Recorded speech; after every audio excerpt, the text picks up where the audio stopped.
আসসালামু আলাইকুম, welcome back to my channel. দর্শকবৃন্দ, আজকে পর্বে আমি শেয়ার করছি গজার রেসিপি।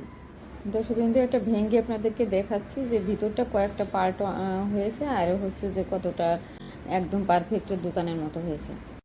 দর্শকবৃন্দ, এটা মিষ্টির দোকানে সাধারণত পাওয়া যায়, আর এখন আমার রেসিপি দেখে আপনারাও বাসায় তৈরি করবেন। গজা তৈরি করার জন্য প্রথমে আমি 2 কাপ পরিমাণ ময়দা নিয়ে সেটা একটু চেলে নিচ্ছি, ভিতরে যেন কোনো লাম্প না থাকে আর কোনো ময়লা না থাকে। ময়দাটা আমি চেলে নিয়ে এখন আমি ময়দাটা মেখে নিব, আর এই জন্য আমি এর সাথে দিয়ে দিচ্ছি হাফ চামচ লবণ, আর সেই সাথে দিয়ে দিচ্ছি 2 চামচ ঘি। দর্শক, কিন্তু ঘিয়ের পরিবর্তে আপনারা তেল ব্যবহার করতে পারেন, তবে ঘিটা দিলে বেশি টেস্ট হবে। ঘিটা আমি ময়দার সাথে হাত দিয়ে ডুলে ডুলে ভালো করে মিশিয়ে নিচ্ছি, আর এখন হাত দিয়ে মুঠ করে একটা দেখছি যে এটা মুঠ হচ্ছে কিনা। তো মুঠ হচ্ছে না, তার মানে আর একটু মাখতে হবে। তো আমি আরও কিছুক্ষণ মাখলাম, মেখে এই যে এখন হাত দিয়ে মুঠ করে দেখি মুঠ হয়ে যাচ্ছে আর ডলা বেঁকে আসছি যে। তো এখন আমার মাখা হয়ে গেছে, এখন আমি পানি অল্প অল্প পানি দিয়ে এটা মেখে নিব। একবারে বেশি পানি দিব না, একবারে বেশি পানি দিলে এটা নরম হয়ে যেতে পারে। তো আমি অল্প অল্প করে দিয়ে দিয়ে বারবার পানি দিয়ে দিয়ে দিয়ে এটা মেখে নিচ্ছি। একটু শক্ত ডো হবে, এটা বেশি নরম হবে না, আবার অনেক বেশি শক্তও হবে না। দর্শক বন্ধু, বেশ কিছু সময় ধরে আমি এটা ডোটা মেখে নিয়েছি। মেখে নিয়ে এখন আমি 30 মিনিটের জন্য এটা ঢেকে রেখে দিব। দর্শক বন্ধু, আমি 30 মিনিট পর ফিরে এলাম, আর এই যে ডোটাকে আমি বেশ কিছুক্ষণ ধরে ভালো করে মেখে নিচ্ছি।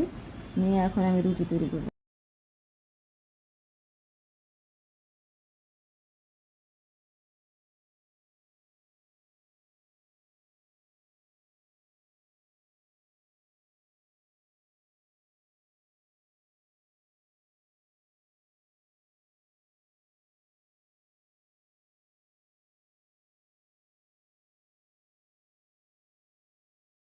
কিন্তু 1 চামচ ঘি আর 1 চামচ ময়দা দিয়ে আমি রুটিটা পুরো ব্লিচ করে নিয়েছি। নিয়ে এখন হচ্ছে যে আমি এটা ভাঁজ করে নিয়েছি 2 ভাঁজ করে। তারপর আমি এটা 2 ভাঁজ করে বেলে নিব।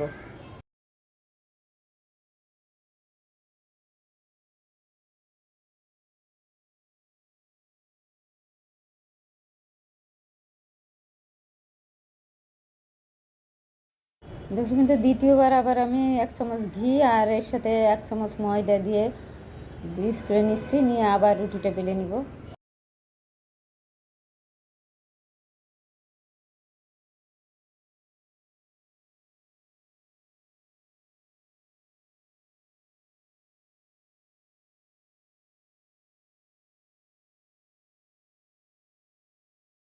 দেখুন, আমি 3বার করে ঘি আর ময়দা ছিটিয়ে দিয়ে ভাঁজ করে রুটি বেলে নিয়েছি। আর এখন হচ্ছে যে আমি এই গজা তৈরি করার জন্য ছোট ছোট পিস করে নিব। দেখুন, আমি 3বার এটা ভাঁজ করে নিয়েছি আর 3বার রুটি বেলে নিয়েছি।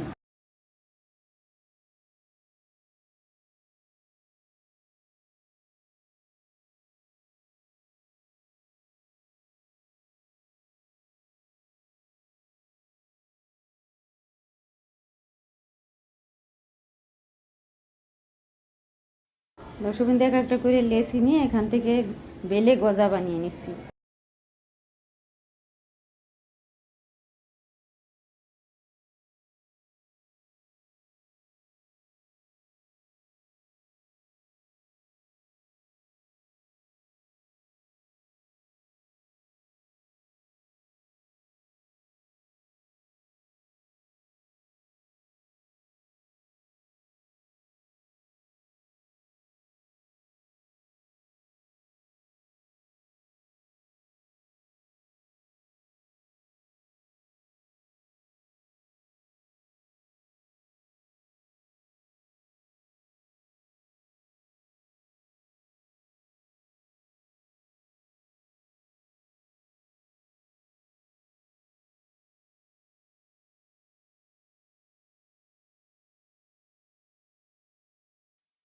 দর্শকবৃন্দ, আমি একইভাবে সবগুলি গজা বেলে নিয়েছি, আর এখন হচ্ছে চুলায় চলে যাচ্ছি। চুলায় একটা প্যানে তেল দিয়েছি, তেল হালকা গরম হয়ে গিয়েছে। এখন আমি দিয়ে দিচ্ছি গজা। অনেক গরম তেলের ভিতরে দেওয়া যাবে না দর্শকবৃন্দ, তাহলে দেওয়া মাত্রই ব্রাউন হয়ে যাবে, ভিতরে কাঁচা থাকবে।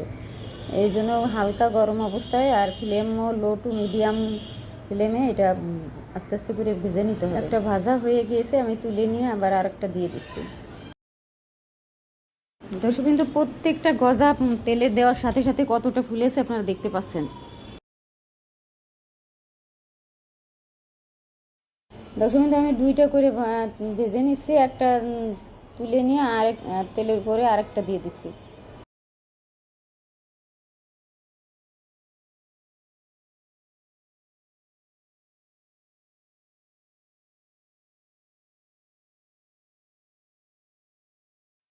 একে একে সবগুলি গজা ভেজে নিয়েছি, আর এখন আমি চলে যাচ্ছি শিরা তৈরি করতে। শিরা আমি 1 কাপ পরিমাণ চিনি দিয়েছি, আর সেই সাথে দিয়ে দিচ্ছি দর্শকবৃন্দ 1/2 কাপ পানি।